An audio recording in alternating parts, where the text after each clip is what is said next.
한국이 만든 4,300만 달러짜리 경전투기가 미국의 3억 3,400만 달러짜리 최강 전투기를 또다시 격추시켰습니다.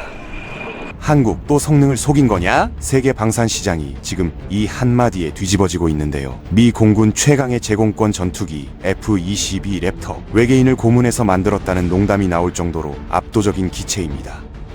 레이더에 안 잡히고 보이지 않는 곳에서 먼저 쏴서 적을 끝내버리는 하늘의 절대자인데요.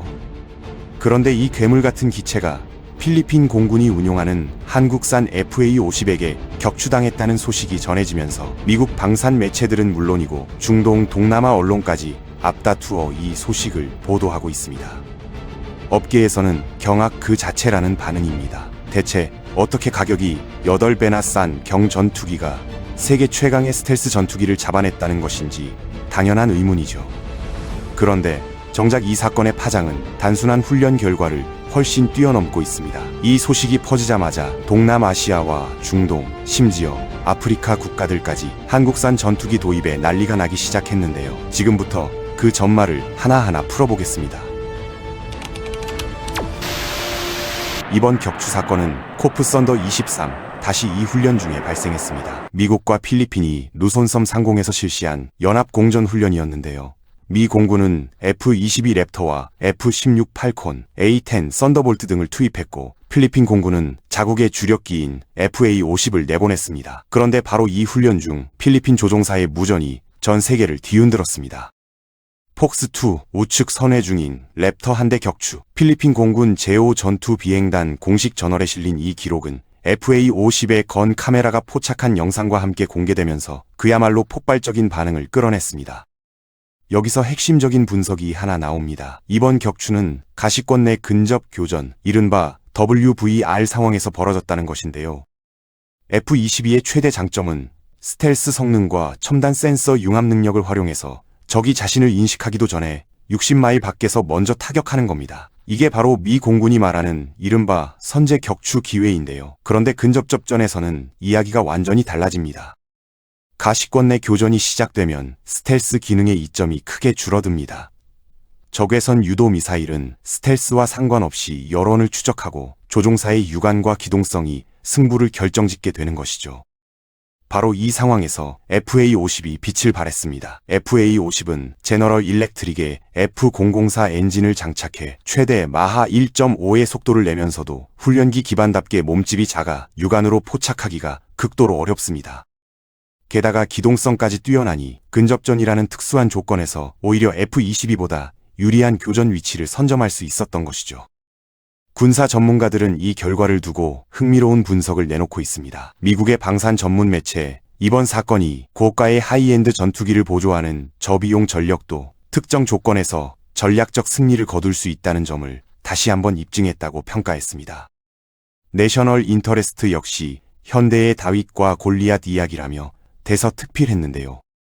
그런데 여기서 진짜 중요한 건 따로 있습니다. 이번 격추 소식이 퍼지면서 FA-50을 이미 도입했거나 도입을 고려 중인 국가들에게 엄청난 마케팅 효과가 발생하고 있다는 겁니다. 사실상 한 푼도 안 들이고 전 세계를 대상으로 실전급 홍보를 해버린 셈이죠. 그런데 이건 시작에 불과합니다.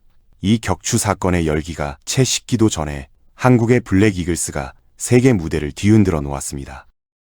지난 2월 사우디아라비아 리야드에서 열린 세계 방위산업 전시회 WDS 2026 대한민국 공군 특수비행팀 블랙 이글스가 한국 공군 역사상 최초로 중동 방산 전시회에 출전했습니다. T-50B 9대와 C-130 수송기 4대, 장병 120여 명이 강원 원주기지를 출발해 일본 오키나와, 필리핀 클락, 베트남 다낭, 태국 치앙마이, 인도를 거쳐 오만까지 총 1만 1300km에 달하는 극한의 원정 비행이었습니다. 여기서 놀라운 사실이 하나 있습니다. 이번 원정에서 블랙 이글스는 일본 항공자위대 오키나와 나하 기지에서 급유 지원을 받았는데요. 이것은 일본이 한국 공군 항공기에 자국 기지 급유를 허가한 사상 첫 사례입니다. 불과 3개월 전인 지난해 11월 두바이 에어쇼 참가 때는 같은 요청이 거부되면서 참가 자체가 무산된 바 있었습니다. 한일 셔틀 외교의 본격화와 대중국 견제 전략이 맞물리면서 이런 변화가 가능했다는 분석이 나오고 있습니다. 사우디 현지에서의 반응은 폭발적이었습니다. 블랙 이글스는 리야드 상공에서 태극 문양, 무궁화 기동 360도 회전, 다이아몬드 대형 비행 등 24가지 고난도 기동을 선보였고, 사우디 현지 언론은 정밀함으로 무장한 팀워크, K-팝 그룹에 견줄 만한 인기라며 극찬을 쏟아냈습니다. 사우디 공군 특수비행팀, 사우디 호크스와 우정비행도 실시했는데요. 이 모든 것이 T-50 계열, 즉 FA-50의 형제격인 국산 항공기로 이루어졌다는 사실이 전 세계 방산 관계자들의 눈을 사로잡았습니다. 그런데 진짜 외교는 돌아오는 길에서 벌어졌습니다. 블랙 이글스는 귀국길에 태국 치앙마이 공군기지에 들러 한태 공군 우정비행을 실시했습니다. 블랙 이글스의 T-50B 7대와 태국 공군의 T-50TH 2대가 로열 파고다 사원 상공에서 나란히 편대 비행을 펼쳤는데요. 태국은 최근 캄보디아와의 국경 분쟁에서 한국산 T-50 계열기와 K9 자주포를 효과적으로 운용해 한국산 무기에 대한 신뢰도가 급상승한 상태입니다. 이 우정비행은 단순한 의례가 아니라 한국산 무기 체계를 중심으로 한 군사 동맹의 확인이었던 것이죠. 이어서 블랙 이글스는 필리핀에도 들렀습니다. 필리핀 공군 사령관 아서 코르두라 중장을 예방하고 T-50 계열기의 운용 경험과 향후 협력 방안을 공유했습니다. 사우디, 태국, 필리핀 세 나라를 거치며 1만 킬로미터가 넘는 하늘 위의 외교를 펼친 것입니다. 여기서 다시 FA-50 격추 사건으로 돌아가 보겠습니다. 이 소식에 가장 먼저 반응한 나라 중 하나가 바로 인도네시아입니다. 최근 FA-50 추가분을 인도받은 인도네시아 언론은 필리핀의 저비용 전투기 FA-50이 미국의 F-22 랩터를 격파했고, 인도네시아의 T-50I도 스텔스 전투기 사냥꾼으로 거듭날 잠재력이 있다는 제목의 기사를 실었는데요. 추가 인도분까지 합치면 인도네시아 공군이 운용하는 T-50I 전투기 총 대수가 22대에 육박하게 되면서 동남아시아 공군력 재편에 있어 중요한 의미를 갖게 되었다고 자평했습니다. 그런데 여기서 흥미로운 대립구도가 하나 만들어지고 있습니다. 필리핀은 FA-50에 이어 KF-21 보라매까지 도입하려는 움직임을 보이고 있는 반면 인도네시아는 KF-21 공동개발에서 사실상 퇴출 수순을 밟고 있다는 것이죠. 필리핀을 한번 보겠습니다. 필리핀은 2014년 FA-50을 처음 도입한 이후 2017년까지 12대를 전력화했습니다. 그리고 실전에서 그 가치를 증명해 보였습니다. 2017년 민다나오 섬 마라위시에서 IS 추종 극단주의 세력이 도심을 점령했을 때 FA-50이 투입돼 약 70소티를 출격하며 정밀 폭격으로 전황을 뒤집어 놓았습니다. 필리핀 지상군 사령관이 FA-50을 전장의 게임 체인저라고 평가했을 정도입니다. 이 실전 검증을 바탕으로 필리핀은 2025년 6월 약 7억 달러 규모의 FA-50 12대 추가 도입 계약을 체결했습니다. 그리고 여기서 멈추지 않았습니다. 필리핀은 향후 10년간 48조 원 규모의 추가 무기 도입을 선언하면서 그 첫 번째 공급자로 대한민국을 지목했습니다. 현재 필리핀이 수입하는 전체 무기의 33%가 한국산입니다. 하늘에는 FA-50, 바다에는 호세 리잘급 호위함, 땅에는 한국산 장갑차가 배치되어 있는 것이죠. 그리고 바로 여기서 대반전이 나옵니다. 필리핀이 KF-21 보라매 20대 도입을 적극 추진하고 있다는 사실입니다. 한국항공우주산업 카이 관계자에 따르면 필리핀 국방부와 공군이 KF-21 구매를 논의 중이며 필리핀은 2027년부터 2029년 사이 KF-21을 인도받는 방안을 검토하고 있습니다. 카이 측은 필리핀의 방공식별구역 방어에 최소 FA-50 40대와 KF-21 20대가 필요하다고 설명하면서 KF-21의 대당 가격이 약 1억 1천만 달러로 프랑스 라팔의 절반, F-35의 절반 수준이라는 점을 강조했습니다. 이 소식은 중국을 긴장시키고 있습니다. 중국 신화닷컴은 동남아시아 최강 공군의 자리를 누가 유지할 수 있을까라는 제목의 기사를 내보냈는데요. 기사의 첫머리가 흥미롭습니다. 필리핀이 동남아시아 최초로 5세대 전투기 계약을 따낼 것이라고 누가 상상이나 했을까? 라며 경계감을 드러낸 것이죠. 싱가포르의 F-35가 아직 생산 대기 중인 상황에서 가난한 나라로 인식되던 필리핀이 한국의 KF-22를 통해 동남아 최초의 준 5세대 전투기 보유국이 될 수 있다는 분석이 나오고 있습니다. 반면 인도네시아는 어떻습니까? 인도네시아는 당초 KF-21 공동개발비의 20%인 약 1조 7천억 원을 부담하기로 약속하고 48대를 도입해 현지 생산까지 하겠다고 했습니다. 그런데 경제 사정을 핑계로 수차례 분담금을 미납하면서 약 1조 원을 체납했습니다. 결국 2020년 1월 인도네시아는 기존 48대 구매 계획을 16대로 대폭 축소하겠다고 통보해 왔습니다. 48대는 현지 조립 생산 라인을 가동하기 위한 최소 물량이었는데 이를 16대로 줄인다는 것은 사실상 현지 생산을 포기하고 완제기를 직수입하겠다는 의미로 해석되고 있습니다. 한국의 대응은 단호했습니다. 방위사업청은 인도네시아 측과 분담금을 기존 1조 6천억 원에서 6천억 원으로 조정하는 대신 기술 이전 범위를 3분의 1로 축소하고 시제기 제공을 배제하기로 합의했습니다. 부족한 1조 원은 한국이 자체적으로 메우되 그 대가로 핵심 기술의 문을 사실상 닫아버린 것이죠.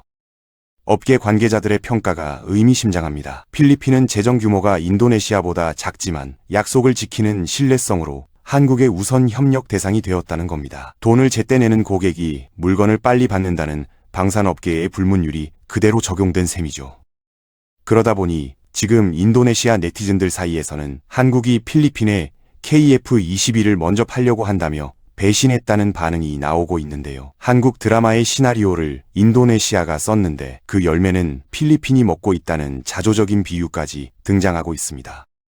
여기서 시선을 중동으로 돌려보겠습니다. KF-21이 지금 중동에서 가장 뜨거운 전투기로 급부상하고 있습니다. 사우디아라비아는 미국의 F-35 도입을 타진해왔지만 승인을 받지 못한 상태입니다. 이런 상황에서 KF-21은 사우디에게 최적의 대안으로 떠오르고 있는데요. 지난해 11월 한국은 UAE와 KF-21에 대한 포괄적 협력 의향서를 체결했고 UAE는 한국에 150억 달러 규모의 투자를 단행했습니다. UAE 공군 참모총장이 직접 KF-21 후방석에 탑승해 비행에 참여했다는 사실은 이미 잘 알려져 있는데요. 이는 단순한 관심 표명이 아니라 실전 배치를 전제로 한 운영 관찰 수준의 깊이 있는 협력입니다. 이집트도 빠질 수 없습니다. 중동과 북아프리카 군사 전문 채널인 모하메드 칼레드는 이집트가 한국과 약 100대 규모의 FA-50 도입 계약을 추진 중이라고 밝혔는데요.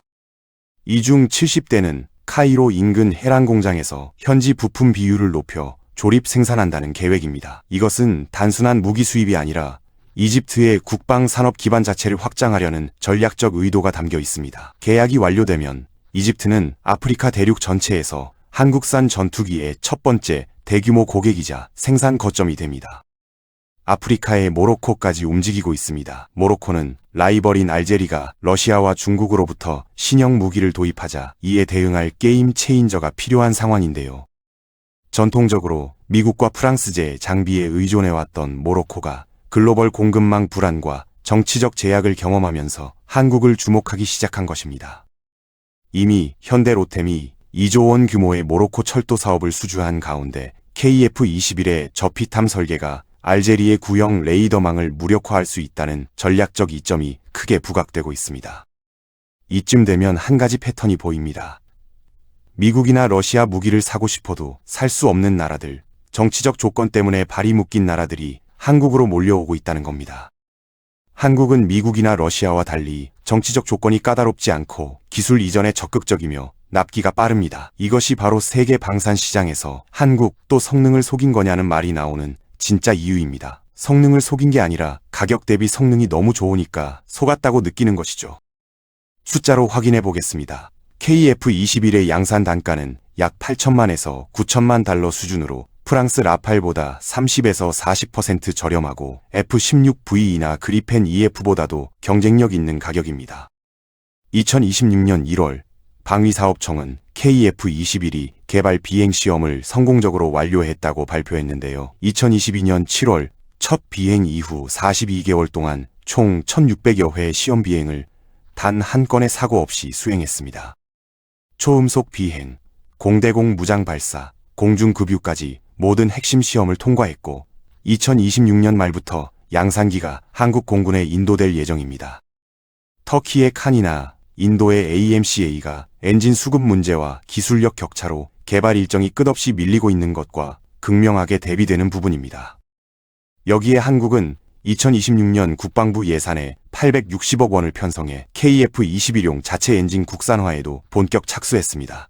2027년부터 2040년까지 총 3조 3,500억 원을 투입해 국산 항공 엔진을 개발할 계획인데요. 현재 미국 GE의 F414 엔진에 의존하면서 수출 때마다 미국 승인을 받아야 하는 제약을 완전히 벗어나겠다는 겁니다. 이 모든 흐름을 종합해보면 4,300만 달러짜리 FA-52, 3억 3,400만 달러짜리 F-22 랩터를 격추시킨 사건은 단순한 훈련 에피소드가 아닙니다. 한국 방산이 세계 전투기 시장의 판도를 어떻게 바꾸고 있는지를 상징적으로 보여주는 사건인 것이죠. FA-50은 이미 필리핀, 태국, 인도네시아, 이라크, 폴란드, 말레이시아 등 6개국에 150대 이상이 수출되었고 이집트와의 100대 규모 계약까지 성사되면 그 숫자는 폭발적으로 늘어나게 됩니다. 그리고 FA-50으로 한국산 무기의 맛을 본 나라들이 하나둘씩 KF-21로 올라타고 있습니다. 필리핀, 사우디, UAE, 이집트, 모로코, 줄이 점점 길어지고 있는데요.